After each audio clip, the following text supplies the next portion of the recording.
ప్రశాంత్ ని నామినేట్ చేయాలనుకునే వాళ్ళు ముందుకు రండి. 2 మోకాలు వద్దు, 2 నాలుకలు వద్దు. నాకు 2 పేసీలు ఉన్నాయో 4 పేసీలు ఉన్నాయో అది నా ఆట, నేను ఆడతా. నువ్వు సెగ్గలగా నవ్వద్దు చెప్తాను.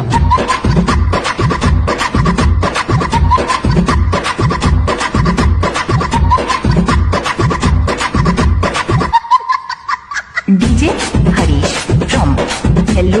అల్లే ప్రశాంత్ అంటే ఇట్లే ఉంటాడు. You Vinu first, Pallavi, Prashant, I'm talking to you. Listen to me.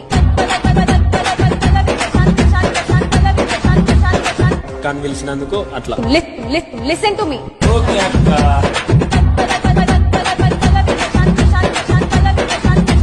DJ Harish from Hello. Just remember, this season is ulta, ulta, ulta, ulta, ulta, ulta, ulta, ulta, ulta.